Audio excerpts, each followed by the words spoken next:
నమస్కారం, welcome to my channel. This is doctor R B Sudha. మనం ఇప్పుడు మాట్లాడబోయేది ఫిబ్రవరి 2024 నెల ఎలా ఉంటుందో ద్వాదశ రాశులకి మాట్లాడుకుందాం. దానికన్నా ముందు ఏంటంటే మనం ఎప్పుడు ట్రాన్సిట్స్ మాట్లాడుకుంటాం అంటే గోచారం మాట్లాడుకుంటాము. మనకి కుంభంలో శని ఉన్నారు, అలాగే మనకి మేషంలో ఏమో జూపిటర్ ఉన్నారు. మనకి మూమెంట్ ఏంటంటే మెర్కురీ బుధుడు, అలాగే సన్ మూమెంట్ అంటే మకరానికి వెళ్ళారు. మనకి తెలుసు జనవరిలోనే మకర సంక్రాంతి కూడా మనం చేసుకున్నాము. సో ఇవి రెండు మేజర్ ప్లానెట్స్ మనకి ఏంటి బుధుడును సన్ మూమెంటు ఈ మంత్లో ఉంది. అలాగే మార్స్ కంజక్షన్ ఏమో ఫిబ్రవరి 13th అవుతోంది ఇక్కడ మకరంలో, అంటే మార్స్ మూవ్ అవుతున్నాడు. అలాగే బుధుడేమో మనకి ఫిబ్రవరి 1st మనకి సాజిటేరియస్కి మూవ్ అవుతున్నాడు, అంటే ఏంటి ధనుస్క్ అనమాట. మనం ఇప్పుడు మాట్లాడుకోబోయేది మీనరాశి వాళ్ళ గురించి అనమాట. మీనరాశి వాళ్ళకు కూడా మనం మిశ్రమమే ఫలితాలే చెప్పుకోవాలి ఈ నెల ఫిబ్రవరి 2024. మనకి తెలుసు మీనరాశికి కూడా మనకి లాస్ట్ ఇయరే ఏల్నట్స్ అనేది మొదలైంది. కానీ రాహు కూడానే ఉన్నారు, అలాగే 6వ ఇంట్లో కేతు ఉన్నారు, 2వ ఇంట్లో జూపిటర్, అంటే ఈ రాశికి అధిపతి 2వ ఇంట్లో ఉన్నారు. అలాగే మనకి 12వ ఇంట్లో ఏమో శని ఉన్నారనమాట. వీళ్ళకి ఈ నెల కొంచెం సక్సెస్ అని చెప్పుకోవాలి. దేంట్లో అంటే కెరియర్ విషయంలో. వీళ్ళు కెరియర్లో ముందు అంత శ్రమ పడిందంతా ఏంటంటే ఫలితం అనేది కనిపిస్తుంది. అండ్ ఆల్సో ఫైనాన్షియల్ స్టేటస్ కూడా ఇంప్రూవ్ అవుతుందన్నమాట. మనకి తెలుసు ఆల్రెడీ మనకి 2వ ఇంట్లో ఈ రాశికి అధిపతి ఉన్నారు కనుక తప్పక గెయిన్స్ అనేవి ఉంటాయి, ఫైనాన్షియల్ గెయిన్స్. అలాగే ఖర్చు కూడా ఉంటుంది, ఎందుకంటే 12th హౌస్లో మనకి శని ఉన్నారంటే ఎంత ఆయన ఇచ్చినా కూడా, అంటే ఏంటంటే జూపిటర్ మనకి ఎంత డబ్బు ఇచ్చినా కూడా, అంటే ఫైనాన్షియల్ గెయిన్స్ ఇచ్చినా కూడాను, శని ఏమో 12వ ఇంట్లో ఉన్నారు కనుక తప్పక వాళ్ళు ఖర్చు పెట్టుకోవడం కూడా అధికం ఉంటుంది. అంటే ఎక్స్పెండిచర్ కూడా దేనికి ఖర్చు పెడుతున్నారో తెలియకుండా ఉంటుందన్నమాట. దాంట్లో మీరు ఏంటంటే ఫైనాన్షియల్ ప్లానింగ్ చేసుకోవడం అనేది వెరీ వెరీ ఇంపార్టెంట్.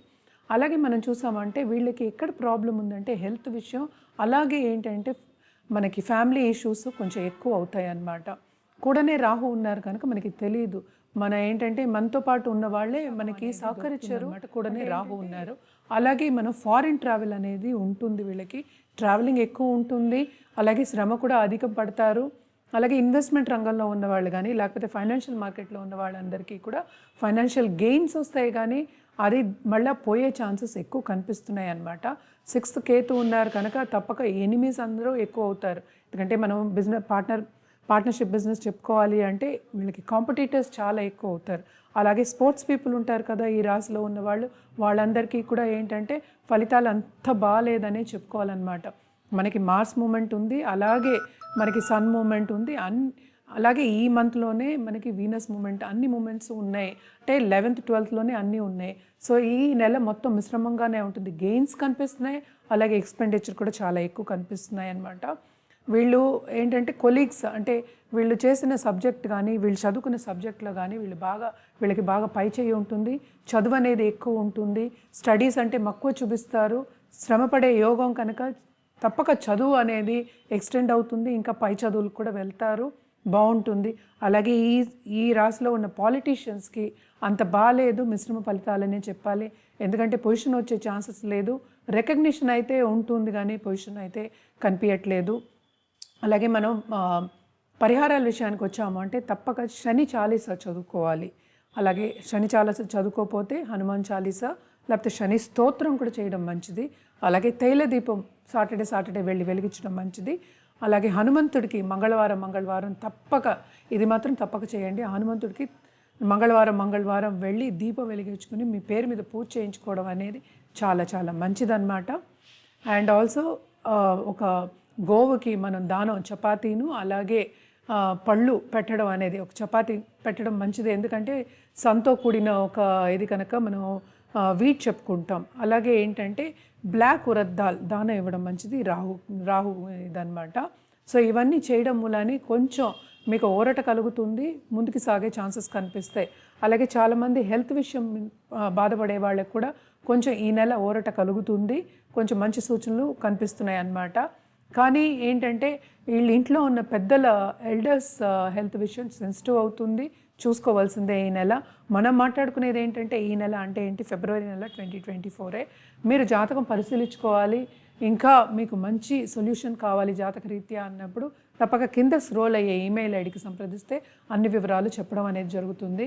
మనం ఒక మంచి జెమ్ స్టోన్ ఇవ్వడం కూడా జరుగుతుంది. ఏంటంటే జనరల్గా అయితే మనం ఎల్లో షఫైర్ వేసుకోమని చెప్తాము, అండ్ ఆల్సో టోపాజ్ కూడా వేసుకోవచ్చు. దేంట్లో వేసుకోవాలి, ఎలా వేసుకోవాలి, ఇవన్నీ చెప్పడం అనేది జరుగుతుంది. సో కింద స్క్రోల్ అయ్యే ఈమెయిల్ ఐడికి తప్పక సంప్రదించండి, అన్ని వివరాలు చెప్పడం అనేది జరుగుతుందన్నమాట. అంటే ఏ దేశంలో మీరు ఉన్నా కూడా సంప్రదించవచ్చు మేడం. ఆన్లైన్ కూడా కన్సల్టింగ్ తీసుకుంటా, అలాగే డైరెక్ట్ కన్సల్టింగ్ కూడా వస్తూ ఉంటారనమాట. డైరెక్ట్ కన్సల్టింగ్ కూడా తీసుకుంటాను. తప్పక కింద స్క్రోల్ అయ్యే ఈమెయిల్ ఐడికి సంప్రదిస్తే అన్ని వివరాలు చెప్పడం అనేది జరుగుతుంది. ఎక్కడి నుంచైనా మీరు మమ్మల్ని సంప్రదించవచ్చు అనమాట. ఈ చిన్న చిన్న పరిహారాలు ఏంటంటే అవన్నీ టెంపరరీయే. సో పర్మనెంట్గా చేయాలి అంటే తప్పక కింద స్క్రోల్ అయ్యే ఈమెయిల్ ఐడికి సంప్రదించండి. అలాగే పరిహారాల విషయానికి వచ్చాం, ఆల్రెడీ చెప్పున్నాను కదా. పరిహారాల విషయంలో తప్పక ఇంటర్పర్సనల్ రిలేషన్షిప్స్ కొంచెం దెబ్బతింటాయి. అలాగే ఏంటంటే దాంపత్య జీవితంలో కూడా అంత అనుకూలత లేదు, ప్రతికూల పరిస్థితులే కనిపిస్తున్నాయి. పిల్లలతో కూడా అదే అన్నమాట. అందుకోసమనే పిల్లల్ని జాగ్రత్తగా మనం పైకి తీసుకురావాలి, వాళ్ళని ఒక గోల్కి తీసుకురావాలి, ఒక పద్ధతిలో తీసుకురావాలి అన్నప్పుడు తప్పక మీ జాతకం పరిశీలించుకోవడం అనేది చాలా మంచిది.